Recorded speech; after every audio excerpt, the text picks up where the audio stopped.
اعوذ باللہ من الشیطان الرجیم بسم اللہ الرحمن الرحیم عزیز طلبہ و طالبات السلام علیکم ورحمۃ اللہ۔ جیسا کہ آپ جانتے ہی ہوں گے کہ آج ہمیں عنوان دوستی کا آخری حصہ پڑھنا ہے۔ اب تک اس میں سے جو حصہ ہم نے پڑھا وہ آپ لوگوں نے اچھے سے سمجھا ہوگا اور یاد بھی ہوگا، اور آپ لوگ مجھے لگتا ہے انتظار کر رہے ہوں گے کہ ہم اس کا یہ آخری حصہ کب پڑھیں تاکہ ہمیں پتہ چلے کہ ان دو دوستوں کے درمیان پھر کیا ہوا۔ ٹھیک ہے نا؟ ہاں جی، تو چلیے شروع کرتے ہیں۔ ہاں، جب وہ گھنی درخت اور جھاڑیوں میں وہ دو دوست احمد اور ندیم چل رہے تھے، وہ بہت آگے نکل گئے سب دوستوں کو پیچھے چھوڑ کر۔ تو جنگل میں آگے چلتے چلتے اچانک انہیں ایک خوفناک آواز سنائی دی۔ جنگل کی خاموشی میں اس آواز نے دونوں کو ڈرا دیا۔ اتنے میں احمد کو تھوڑے ہی فاصلے پر ایک ریچھ نظر آیا۔ ریچھ ان کی طرف آ رہا تھا۔ احمد نے ندیم کا ہاتھ فوراً جھٹک دیا اور پھرتی سے ایک پیڑ پر چڑھ گیا۔ جب وہ چلتے چلتے جنگل میں بہت دور نکل گئے تو انہیں اچانک سب دوست کچھ بازار گئے تھے، تو کچھ پارک میں گئے تھے، کچھ لدر نالے کے کنارے گئے تھے۔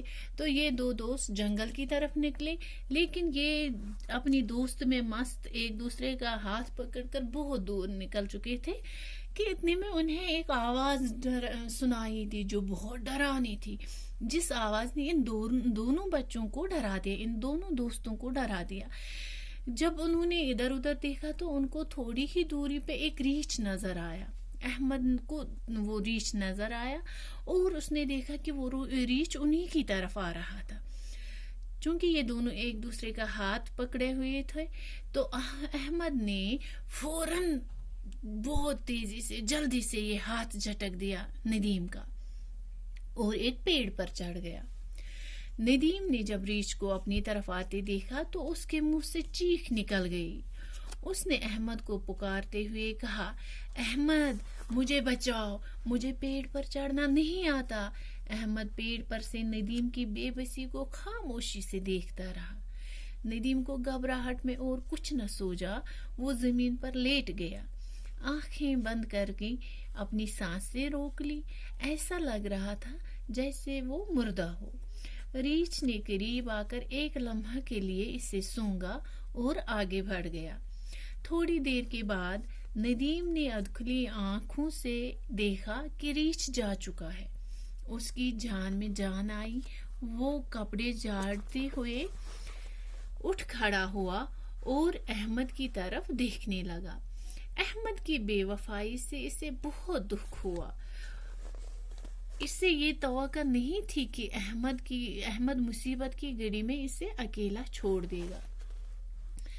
جب احمد نے ریچھ کو اپنی طرف آتے ہوئے دیکھا تو اس نے فوراً ہاتھ جھٹک دیا، ہاتھ چھوڑ دیا ندیم کا، اور پھرتی سے تیزی سے بہت جلدی سے وہ ایک پیڑ پہ چڑھ گیا۔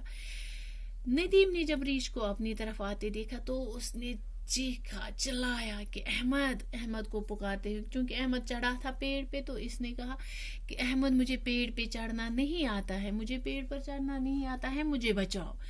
احمد پیڑ پر سے ندیم کی اس بے بسی کو، اس بے اختیاری کو دیکھتا رہا، اس لاچاری کو خاموشی سے دیکھتا رہا۔ اس کی مدد کرنے کے بجائے وہ اپنے آپ کو بچانے کی ایک تو خوشی میں تھا اور دوسرا اس سے دیکھ رہا تھا اس کی بے بسی کو، اس کی کوئی مدد نہیں کر رہا تھا۔ ندیم کو گھبراہٹ میں اب کوئی اور ترکیب نہ سوجی تو وہ کیا کرتا، بیچارہ پیڑ پر بھی چڑھنا نہیں آتا تھا اس کو، تو وہ زمین پر ہی لیٹ گیا۔ اس نے اپنی آنکھیں بند کر لی اور اپنی سانسیں روک لی جیسے وہ مردہ ہو، جیسے وہ مر گیا ہو۔ جب ریچھ اس کے قریب آیا تو اس نے اسے سونگا تو آگے بڑھ گیا۔ تھوڑی دیر کے بعد ندیم نے تھوڑی سی آنکھیں کھولی، یعنی ادھکھلی آنکھوں سے دیکھا، تھوڑی سی آنکھیں کھولی پہلے یہ دیکھنے کے لیے کہ ریچھ گیا کہ نہیں۔ جب اس نے دیکھا کہ ریچھ جا چکا ہے تو اس کی تو جان میں جان آئی، یعنی وہ بہت خوش ہوا۔ جان میں جان آنا، خوش ہونا، چین آنا، تسلی ہو جانا، تو وہ خوش ہو گیا اور اس نے اپنے کپڑے جھاڑے اور کھڑا ہو گیا اور اب احمد کی طرف دیکھنے لگا۔ احمد کی بے وفائی سے اسے بہت دکھ ہوا. اسے احمد سے یہ امید نہیں تھی کہ احمد مجھے مصیبت کے وقت میں اکیلا چھوڑ دے گا. احمد نے جب دیکھا کہ ریچھ جا چکا ہے تو وہ پیڑ سے نیچے اتر آیا اور ندیم سے کہنے لگا, شکر ہے کہ بچ گئے, لیکن یہ تو بتاؤ کہ ریچھ تمہارے کان میں کیا کہہ رہا تھا؟ ندیم مسکرا کر بولا, ریچھ مجھ سے کہہ رہا تھا کہ دوست وہی ہے جو مصیبت میں کام آئے. جب ریچھ گیا تو احمد بھی احمد نے جب دیکھا کہ ریچھ جا چکا ہے, اس کو بھی تسلی ہو گئی کہ ہم بچ گئے, تو اب وہ پیڑ پر سے نیچے اترا اور ندیم سے کہنے لگا کہ شکر ہے ہم بچ گئے, لیکن ریچھ نے آپ کے کان میں کچھ کہا, ذرا مجھے بھی تو پتا چلے کہ وہ تمہارے کان میں کیا کہہ رہا تھا. کس سے کہتا ہے؟ ہاں, احمد ندیم سے کہتا ہے. اب اور ندیم نے کیا کیا؟ ندیم مسکرا کر بولا, کیونکہ ندیم کو تو بیچارے کو بہت دکھ ہوا تھا اس کی اس بے وفائی سے, اس کو تو یہ امید ہی نہیں تھی احمد سے کہ وہ مجھے مصیبت کے وقت میں اکیلا چھوڑ دے گا. اب اس کو سمجھ آیا کہ یہ میرا سچا دوست نہیں ہے, کیونکہ اس نے مجھے مصیبت میں اکیلا چھوڑ دیا. اور وہ مسکرا کر بولا کہ ریچھ مجھ سے کہہ رہا تھا دوست وہی ہے جو مصیبت میں کام آئے, یعنی آپ میرے سچے دوست نہیں ہو, کیونکہ آپ نے مجھے مصیبت میں اکیلا چھوڑ دیا. خود تو اپنی جان بچا لی, لیکن میری بے بسی کو خاموشی سے آپ دیکھتے رہے.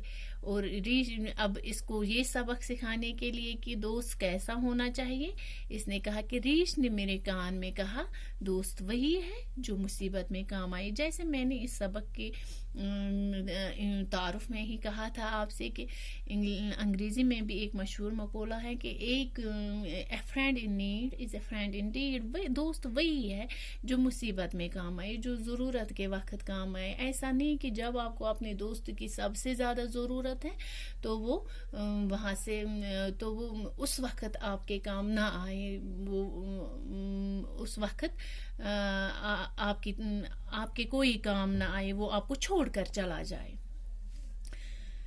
باقی والسلام.